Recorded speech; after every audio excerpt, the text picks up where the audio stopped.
Allô tous les membres Patreon, bienvenue à l'après-show de notre épisode avec Stéphane Bellavance. Allô? Bonjour. Toujours avec nous. Toujours là. On ne pouvait pas le recevoir sans parler de réalité. Ouais. Qui est vraiment où on l'a connu. Ben oui. Ben, mes débuts en télé. C'est Mais ça, c'est comme ça, tu disais. c'était-tu ton premier projet? Premier. J'avais jamais fait de télé avant.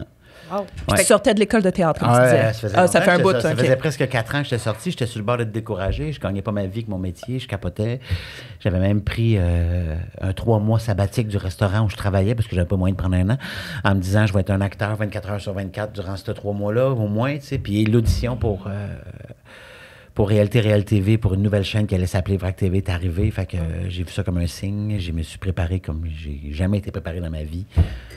Puis après 5 callbacks. C'est-à-dire que tu fais l'audition, on te rappelle, Il y a beaucoup de monde, là. Ouais. Le 5e, c'était genre le vendredi. Puis si ça marche, on commence à tourner lundi, mettons. Fait que puis ça marchait. On était 3 gars pour 2 rôles. Puis finalement, ils ont créé un 3e rôle pour que les 3 gars aient la job. Fait que, T'es-tu sérieux? ouais. Ils ont créé le rôle d'FX à l'époque. Fait que... Fait que Fred, FX, puis... Sébastien, voilà. FX n'existait pas, puis c'était... Ils trouvaient que ça marchait, fait qu'ils Ouais, ils aimaient les 3, fait qu'ils m'ont donné Fred, ils m'ont donné Sébastien Antoine, puis ils m'ont donné FX à Jean-Dominique. Voilà. Moi, ce que je me demande, c'est comment... ça ressemblait à quoi l'audition? Tu sais, les personnages, étaient-tu déjà définis? Parce que réalité, c'est ça qui était spécial. C'était des personnages, parce que c'était pas vos noms. Ouais. Mais en même temps, c'était vous. C'était comme des chroniques que vous faisiez. Oui, c'était des chroniques qu'on faisait, des plans séquences. Il n'y avait pas de montage. Souvent, à part quand on tournait à l'extérieur, ça faisait des vox pop, des choses comme ça, mais quand on tournait dans la roulotte, qui n'était pas une vraie roulotte, on s'entend, c'était un studio. Ah, secret de tournage.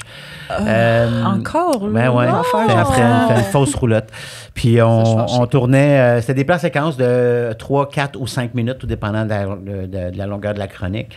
Fait que ça, c'était quand même un certain stress, là, c'est que ça part. Puis des fois, on pouvait arrêter s'il y avait un problème, mais règle générale, il fallait que tu maîtrises toute ta patente pour qu'en 3-4 minutes, tu arrives à la fin avec ta conclusion, puis bon, c'est tes affaires, puis si ça marche pas, tu le refais au complet, là, tu sais. Fait que ça a été toute une école, quand même, là, comme baptême de la TV, c'était... tu sais, la première année, je n'ai fait genre 250 des capsules, là, je sais pas combien, là, mais dans ces eaux-là. Oui, c'était un marathon. Fait que c'était... Mais l'audition, comment ça s'est passé?